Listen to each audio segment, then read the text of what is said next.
அனைவருக்கும் வணக்கம். இது நம்ம ஆதிவராகி யூடியூப் சேனல். இன்னைக்கு இந்த பதிவு ரொம்ப முக்கியமான ஒரு பதிவுன்னே சொல்லலாம். நம்ம சேனல் சப்ஸ்கிரைபர்ஸ் எல்லாருமே எதிர்பார்த்துக்கிட்டு இருக்கக்கூடிய பதிவு தான் இது. திங்கட்கிழமை, அதாவது ஏப்ரல் மாசம் 21ஆம் தேதி நமக்கு அபிஜித் நட்சத்திரம் வருது. அபிஜித் நட்சத்திர நேரத்துக்கான பதிவு தான் இது. நாம கேட்ட வரத்தை அள்ளி கொடுக்கக்கூடிய சக்தி வாய்ந்த இந்த அபிஜித் நட்சத்திர நேரம் திங்கட்கிழமை நாள்ல எந்த நேரத்துல வருதுன்னு இப்ப நாம தெரிஞ்சுக்கலாம். இதுவரைக்கும் நம்ம சேனலை சப்ஸ்கிரைப் பண்ணாம பாத்துட்டு இருக்கீங்கன்னா மறக்காம சப்ஸ்கிரைப் பண்ணிக்கோங்க. பக்கத்துல இருக்கக்கூடிய பெல் ஐக்கானையும் பிரஸ் பண்ணிக்கிட்டீங்கன்னா அடுத்தடுத்து நான் போடக்கூடிய சிறப்பான பதிவுகளை நீங்க மிஸ் பண்ணாம தெரிஞ்சுக்க முடியும். திங்கட்கிழமை நாள் சந்திர பகவானோட வழிபாட்டுக்கும் சிவபெருமானோட வழிபாட்டுக்கும் உகந்த நாள். அடுத்ததா இந்த நாள்ல அபிஜித் நட்சத்திர நேரம் வர்றது ரொம்ப விசேஷமான ஒரு அமைப்புன்னே சொல்லலாம்.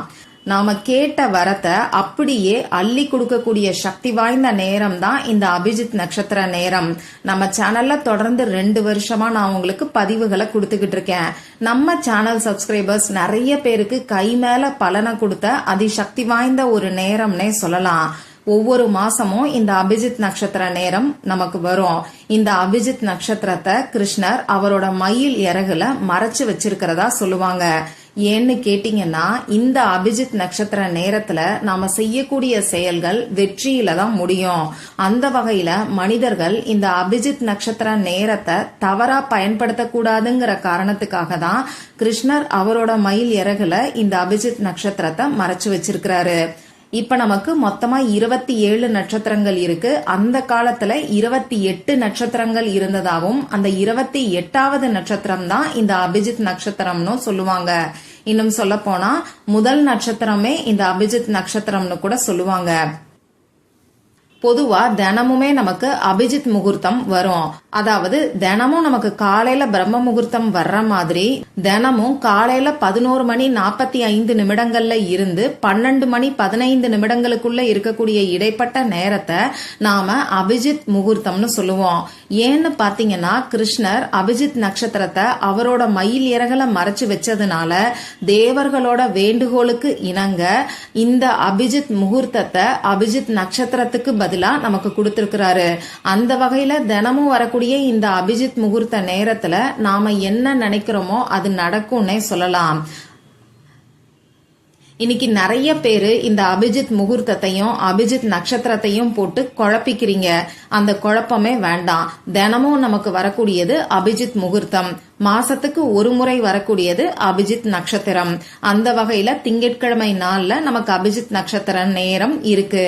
இந்த நேரம் எப்ப வருதுன்னு இப்ப நான் உங்களுக்கு சொல்றேன். திங்கட்கிழமை அன்னைக்கு மத்தியானம் 12 மணி 25 நிமிடங்களுக்கு இந்த அபிஜித் நட்சத்திரம் நமக்கு ஆரம்பமாகுது.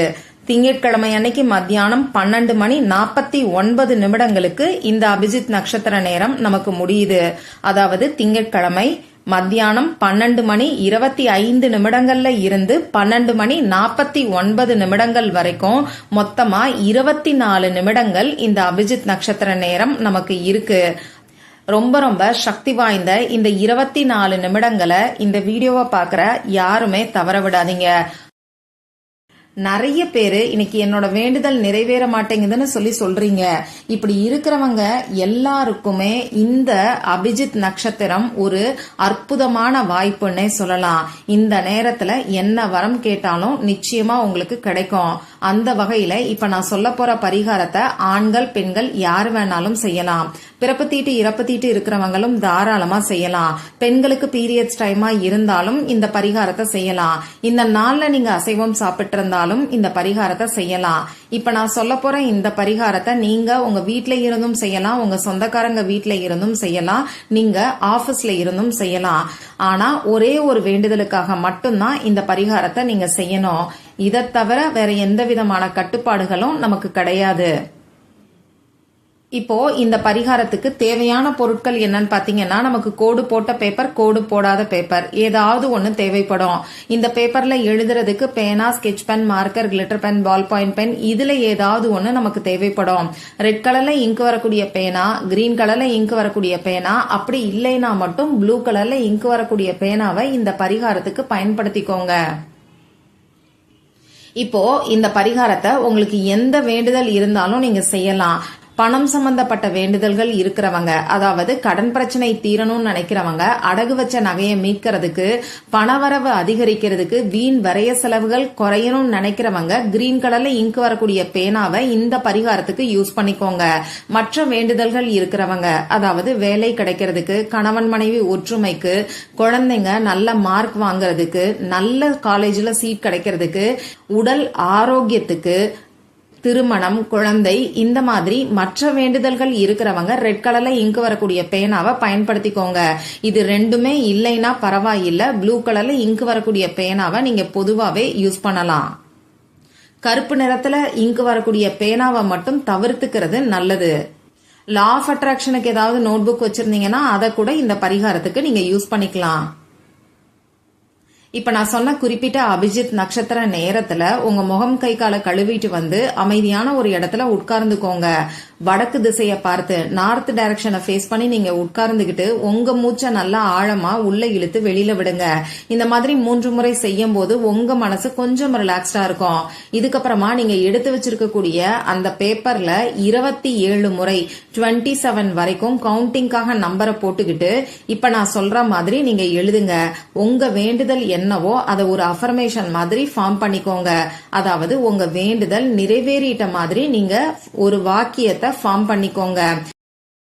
உதாரணத்துக்கு சொல்லணும்னா, வேலை வேணும்னு நினைக்கிறவங்க என் மனதிற்கு பிடித்த வேலை நான் நினைத்த சம்பளத்தில் கிடைத்து விட்டது அப்படின்னு சொல்லி அஃபர்மேஷன் ஃபார்ம் பண்ணலாம்.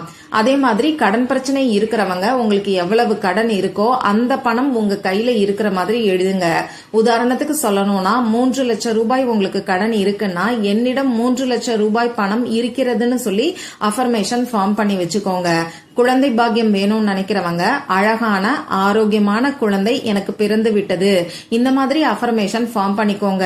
இந்த அஃபர்மேஷன் உங்க மனசுக்கு தகுந்த மாதிரி உங்களுக்கு என்ன தோணுதோ அது மாதிரி நீங்க எழுதிக்கோங்க.